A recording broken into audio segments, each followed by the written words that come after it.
Pendant 4 longues années, une histoire d'une violence inouïe est restée dans l'ombre. Et puis, tout récemment, le youtubeur Akram Junior a tout raconté. Il a livré un témoignage détaillé, très personnel, sur le homejacking et la séquestration que lui et sa famille ont vécu.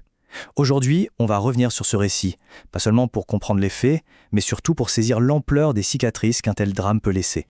Arrête, on a ta famille. Ces quelques mots, c'est ce qui fait tout basculer. Imaginez, il est en train de se battre seul contre 2 âmes dans sa propre chambre. Et là, cette phrase, elle le paralyse net. D'un coup, il ne s'agit plus de sauver sa peau, mais de protéger sa famille, prise en otage juste à côté. Le combat s'arrête là. C'est la soumission, forcée pour les garder en vie. Alors, la première question qui vient à l'esprit, c'est pourquoi avoir attendu si longtemps ? 4 ans pour parler d'un événement aussi traumatisant. Eh bien, Akram Junior l'explique très clairement. C'était un choix délibéré de garder cette épreuve pour lui, pour sa famille, par pudeur, bien sûr, mais surtout, il ne voulait pas faire de leur souffrance un spectacle, un contenu sensationnaliste. 4 ans, c'est long. C'est le temps qui s'est écoulé entre l'agression, en août 2021, et sa prise de parole. Cette durée, elle en dit vraiment long sur le poids de ce secret, et sur le temps qu'il faut pour ne serait-ce que commencer à se reconstruire après un choc pareil. Alors, quel a été le déclic? Pourquoi maintenant? En fait, c'est le procès aux assises qui a tout changé. La famille se préparait enfin à avoir des réponses, à tourner une page. Et là, coup de théâtre, le procès est reporté. Face à ça, et voyant l'affaire sortir dans les médias, il a décidé que c'était le moment de reprendre le contrôle du récit, de raconter son histoire, avec ses propres mots. Pour vraiment mesurer l'horreur de ce qui s'est passé, il faut se remettre dans le contexte de l'époque. La famille était déjà dans une période hyper compliquée.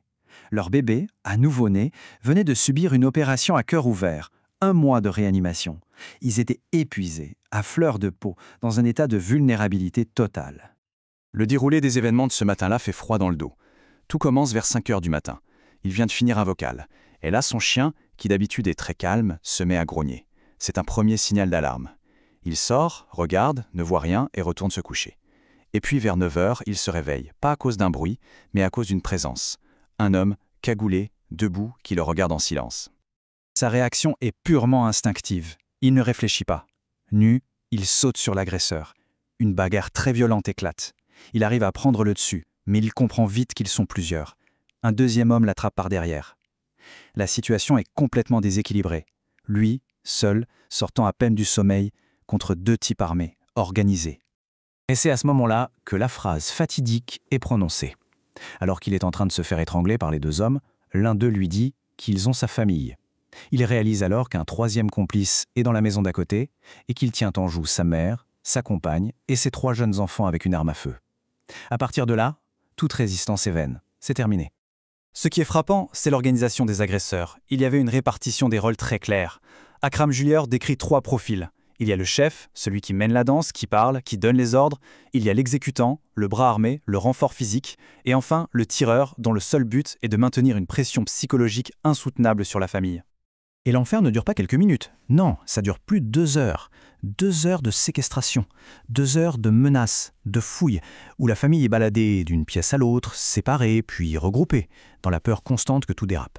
C'est cette durée qui transforme un cambriolage, même violent, en un traumatisme psychologique majeur. Et puis, au milieu de tout ce chaos, le chef lâche une information qui glace le sang. Ce n'est pas un hasard. Il lui dit « Ça fait 9 mois qu'on est sur toi ».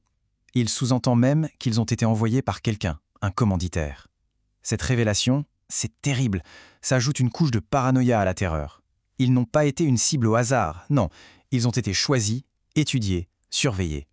L'attention ne retombe pas. Au contraire, frustré parce qu'il ne trouve pas assez de choses de valeur, le chef s'énerve et le frappe en plein visage, très violemment, avec le sac à main de sa propre mère. Le visage en sang, Akram Junior réagit, il se défend et met l'agresseur KO. Il pense peut-être pouvoir reprendre le dessus, mais non, le 2e sort un couteau et le 3e menace de tirer sur sa mère. Encore une fois, il est obligé de tout arrêter. Maintenant, il faut parler de ce qui ne se voit pas. Une fois les agresseurs partis, la violence physique est terminée. Mais les blessures les plus profondes, elles, ne font que commencer à s'ouvrir. C'est l'impact psychologique sur chaque membre de la famille, des adultes jusqu'aux tout petits. Et c'est ça la véritable tragédie de cette histoire. Ce traumatisme, il est dévastateur. Son petit garçon de 5 ans est tellement terrifié que ses lèvres en deviennent bleues. Sa sœur, qui a tout entendu, cachée, est tétanisée. Tétanisée au point de ne plus se souvenir du numéro de la police. Lui, il est rongé par la culpabilité, le sentiment d'avoir échoué à protéger sa famille. Et pour tout le monde, la maison devient un lieu hanté. Ils n'y ont plus jamais dormi. Plus jamais.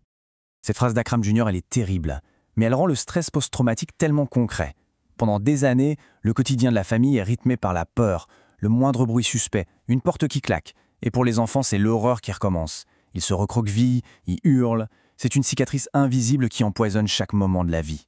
Abordons maintenant la suite de l'histoire. Après le choc, il y a la longue quête de justice. Un parcours judiciaire complexe et qui, on va le voir, est encore loin, très loin, d'être terminé.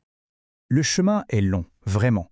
1 an après les faits, jour pour jour, la police arrête enfin les 3 suspects. Mais la machine judiciaire est lente. Il faut attendre près de 4 ans pour que le procès s'ouvre. Et là, c'est la douche froide. Dès le début, à cause d'un nouvel élément, l'audience est reportée d'1 an.